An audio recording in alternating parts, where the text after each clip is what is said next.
Madam Chairperson, we are live. Thank you very much. Good morning, everyone. I'd like to call the meeting to order and acknowledge that we're in Treaty 1 territory, the home and traditional lands of the Anishinaabe, Ojibwe, Innu, Cree, and Dakota peoples, and in the national homeland of the Red River Métis. Our drinking water comes from Shoal Lake 40 First Nation in Treaty 3 territory. My name is Lynn Nesbitt, and I'll be chairing today's panel. Joining me on the panel via Zoom are Gail Anderson and Narinderpal Danjal. Our administrative personnel is Phoebe Graywood, and our assessor today is Arif Das Mohammed.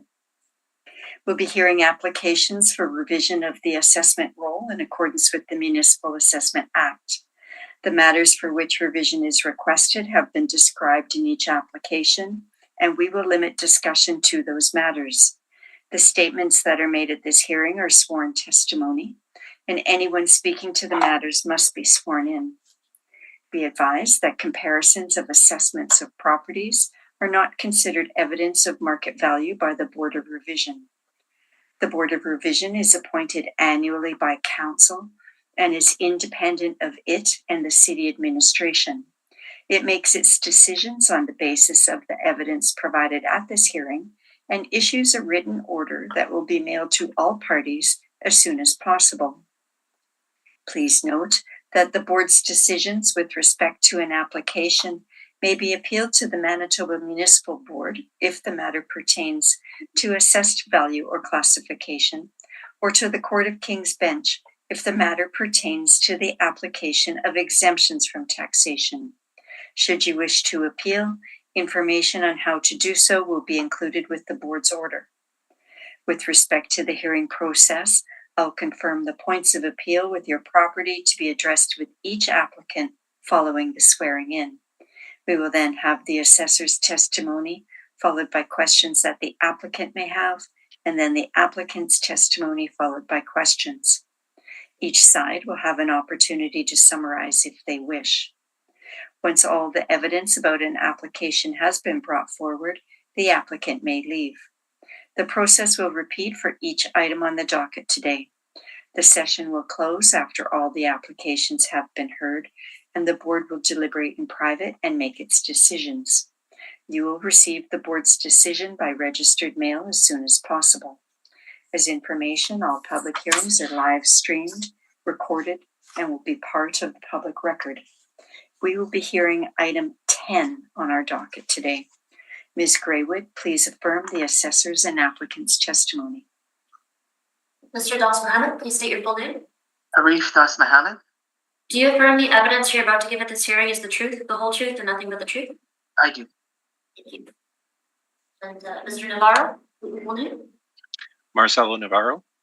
Do you affirm the evidence you're about to give at this hearing is the truth, the whole truth, and nothing but the truth?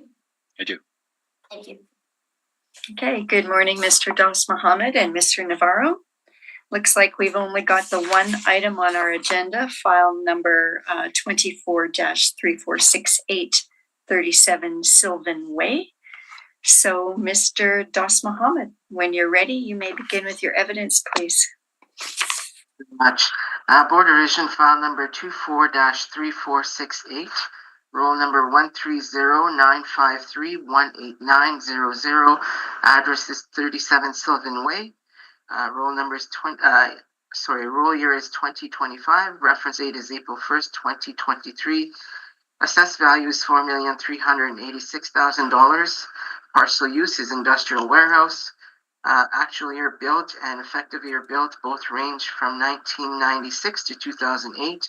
Wall heights range from 16 feet to 18 feet. Zoning is M2 manufacturing general. The land area is 84,963 square feet. Plan area is 32,354 square feet. Gross floor area and leasable area are both 34,674 square feet. Land to plan area is 2.63 to 1. If you turn to my page 10,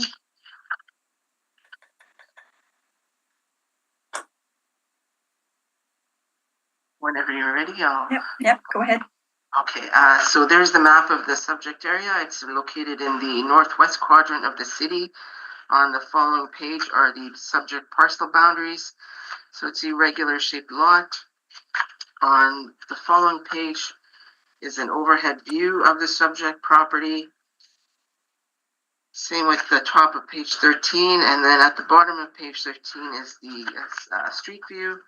Page 14 is the building summary. So there's 4 sections, each ranging year built between 1996 and 2002 and 2008. You'll notice that most of the building is at 18 feet wall height. On the following page is the income and expense mailer that was submitted to us. I'll just point out, you'll note that the net operating income is slightly lower than what we have it assessed at, and it is at $207,000, $207,624,000. Yeah, and then if you go back to my page 2, you'll note that there was a sale on this property slightly prior to the reference date in 2021 for the amount of $3.2 million. On page 3 is our rent comparables. So like the subject, all comparables are industrial storage warehouses, and they're located in the St. James Industrial Market region. All leases are current in relation to the reference date. Effective year built ranges from 1961 to 1975. Average wall heights range from 12 feet to 18 feet.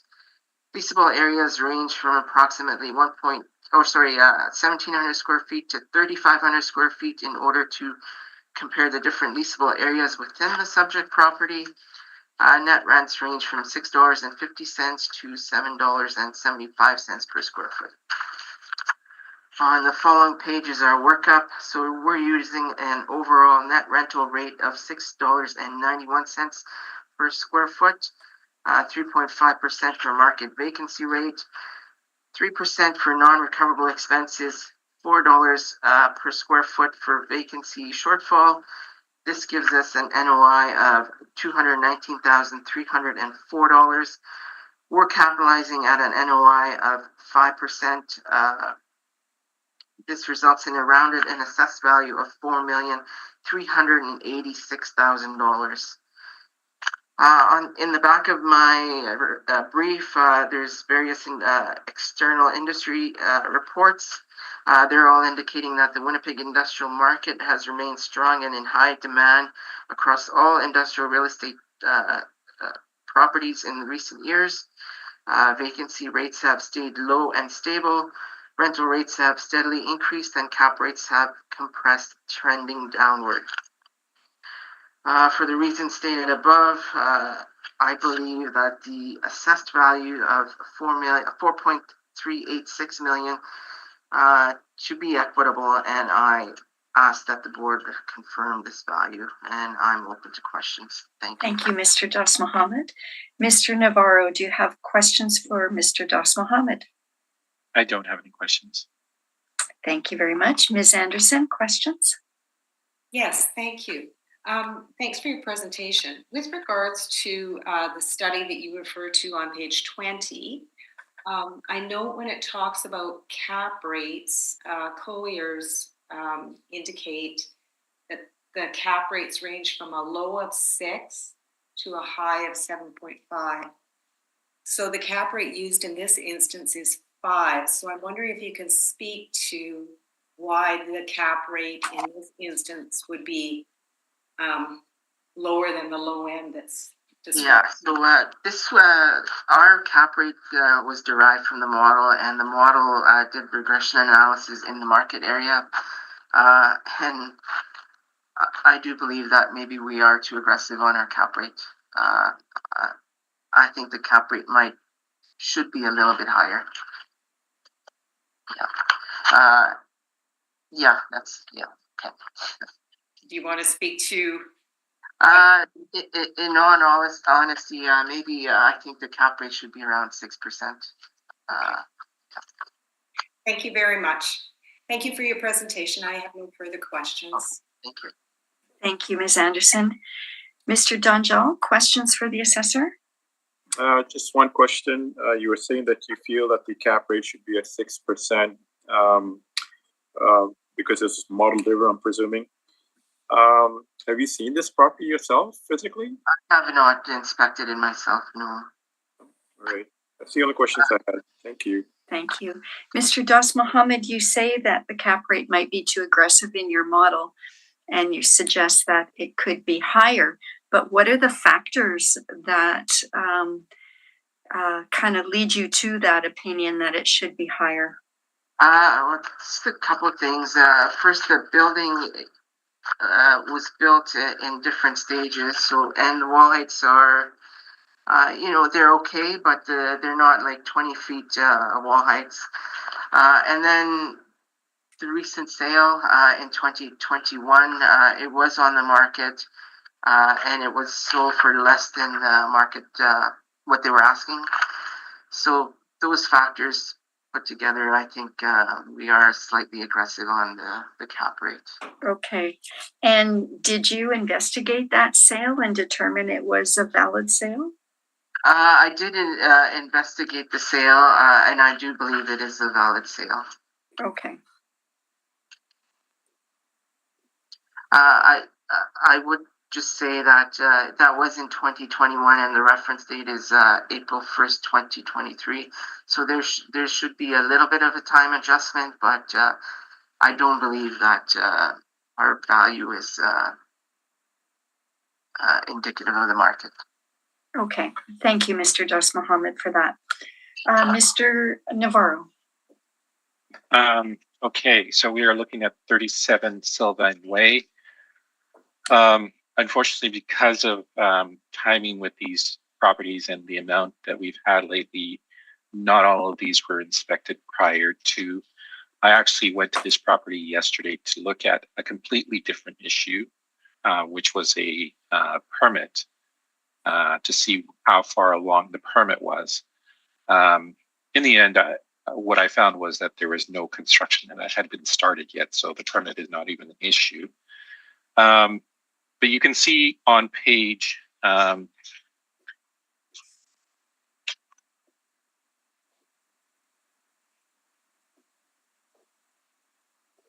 page 8 in the property, land, and improvements description that we have a summary of the different stages of the building.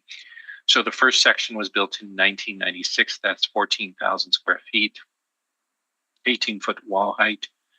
The second section was built in 99, 4,000 square feet, 18-foot wall height again. Third section, 2002, 59, 45 square feet, 18-foot wall height. And then the last section was 8,409 square feet. That has a 16-foot wall height. The wall height does have an effect on the market. So properties that are, I think Mr. Das Mohammed actually mentioned that typical industrial properties that have heights over 20 feet are more desirable. There is some truth to that. So I will ask you to turn to page 14, and that is where the income approach summary is. So initially, I don't think we even, the sale was even the radar for us. We didn't actually look at it until we had a conversation with the owner after the fact and after submission. So I'm going to be asking the board to actually change something in the valuation, and that is the capitalization rate. In terms of the net operating income, we're fine with the net operating income that we've submitted. So for 34,674 feet, we've committed to a rental rate of $7.60. That provides an annual market income of $263,522. A vacancy allowance of 3.5%, giving us an effective market of $254,299. Expenses, the entire allowance is $12,483. and our net operating income is 241,816. So in our initial review, we put in a capitalization rate of 6.25. We would like to adjust that to 6.75. And 6.75, you'll just bear with me for a second here. I've got quite a few numbers on the page, and I'm just trying to see which one is actually the correct one. Yeah, that gives us a value of 3,582,459.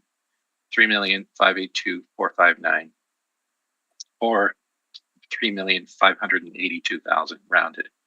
Now that is about a 12% increase from the sale value, and accounting for the time in between the sale and the reference date. And that actually lies between the numbers that we have observed for the marketplace in Winnipeg, which range from our perspective between about 10 and 18%. So I think this one is fine. And given the sale information that we got after the fact, I think it's appropriate to actually adjust this one a little bit more. So we're recommending 3,582,000 rounded. And I'm open for questions. Thank you, Mr. Navarro. Mr. Das Mohammed, questions for Mr. Navarro? I'm good, thank you. Thank you. Mr. Donjal? I don't have any questions. Thank you. Thank you. Ms. Anderson? Thank you. In regards to the cap rate that you're proposing, Mr. Navarro, 6.75, that's quite a bit higher than what is proposed at 5%, and then looking at the suggestion of 6%, 6.75 is higher, and I'm just wondering what would drive that cap rate. What are the factors that you're considering in that regard?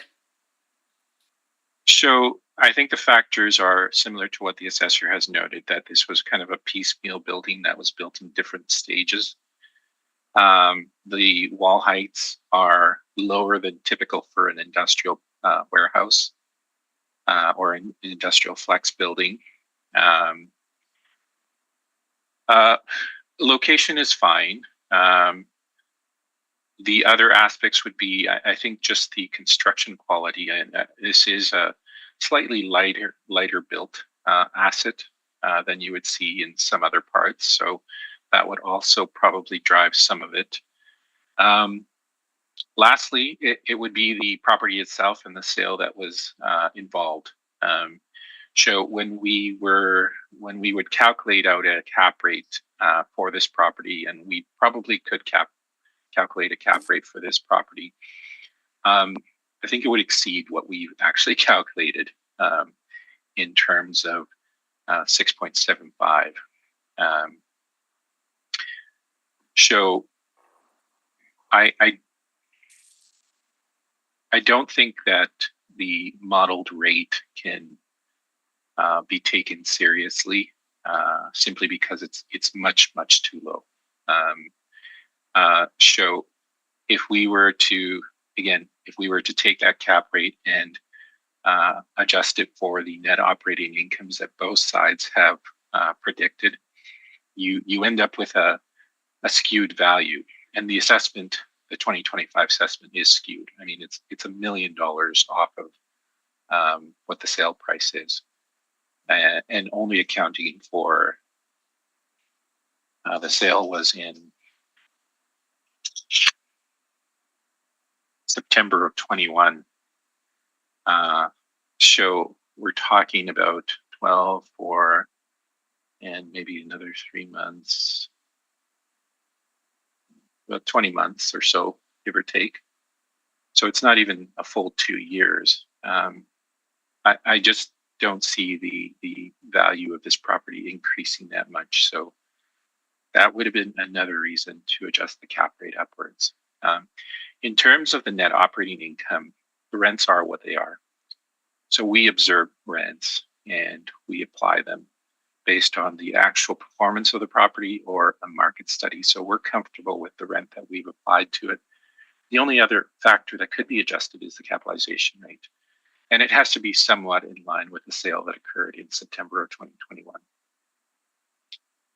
Okay, so just to speak again to the net operating income that you proposed, it is higher than what the department has indicated, and also quite a bit higher than what the owner's return indicated at $207,624. So again, that goes back to the market of the rents. Sure. If you look at our income approach and potential market rent, and that would be on page 10, you'll note that we did look at some rents and came to an average of $7.60. And that's exactly what I went with. Okay. So, yeah, I would have less of an issue with net operating income simply because we've looked at some properties and we've established what we think is a rent viable for the property. And so the only other factor that we could adjust is the capitalization rate. And